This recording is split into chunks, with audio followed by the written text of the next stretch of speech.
ICT বিষয়ের আমরা যখন লজিক ফাংশন সরলীকরণ করি তখন যদি এই ধরনের ফাংশন থাকে 50 নম্বর অঙ্কে বলা আছে এ নট প্লাস বি এর উপরে naught plus B plus C naught আবার এই প্রান্ত থেকে এই প্রান্ত পর্যন্ত টোটাল একটা নট। তো এটা সরল করব কিভাবে? তো সরল করার সময় আমরা একটা কাজ করতে পারি। এই যে প্লাসের উপরে লম্বা নটটা আছে এই নটটা ভেঙে দুইটা ভাগে ভাগ করতে পারি, সেক্ষেত্রে করা যাবে, কিন্তু প্লাসটা ইনটু হবে। তাহলে আমরা লিখব এ নট প্লাস বি, তার উপরে এই নটটা থাকলো আর এই নটের আংশিক। এখন এই নটের এই নটটা দুইটা খণ্ড করার কারণে কি হবে? প্লাসটা ইনটু হবে। ডি মর্গেনের প্রথম উপাদ্যে বলা আছে যোগের পূরক সমান পূরকের গুণফল। সেজন্য যোগের উপরে যদি পূরক থাকে এই পূরকটাকে ভেঙে দুইটি খণ্ড করা যায়, শর্ত হচ্ছে প্লাসটা ইনটু হবে।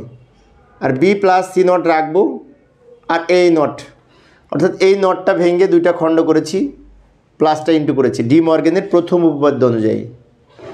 এখন এই ডাবল নটে কিন্তু কাটা যায়, তার কারণ এ ডাবল নট সমান এ, তো এই নিয়ম অনুযায়ী a naught plus b double naught সমান এইটা থেকে যাবে, ডাবল নট বাদ যাবে। তাহলে এ নট প্লাস বি ব্র্যাকেটে রাখলাম ইনটু এটা যা আছে এখানে ভাঙা যায়, কিন্তু এই যে প্লাসের উপরে আবার নট, এই প্লাসের উপরে নটটা তো দুইটা ভাগে ভাগ করা যায়, কিন্তু প্লাসটা ইনটু হবে। তাহলে হবে B naught C double naught, B naught C double naught. এই নটটা ভেঙে দুই খণ্ড করার কারণে প্লাসটা ইনটু হয়েছে। এখন এই সি ডাবল নট সমান কিন্তু সি হয়, তাহলে আমরা লিখতে পারি a naught plus b into b naught c, এটা লিখতে পারি। এখন এইটার সাথে যদি এটা গুণ করি তাহলে কি হবে?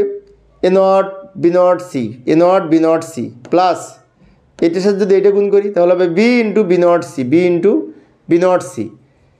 এইটার সাথে অর্থাৎ এ নটের সাথে এটা গুণ করে এটা পেয়েছি, বি এর সাথে এটা গুণ করে এটা পেয়েছি। গুণ তো আমরা করতে পারি।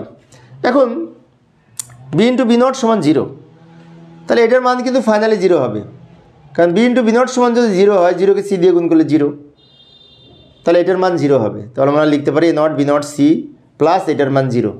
এখন 0-র সাথে যোগ করলে তো এটাই হবে a naught B naught C, এটাই উত্তর।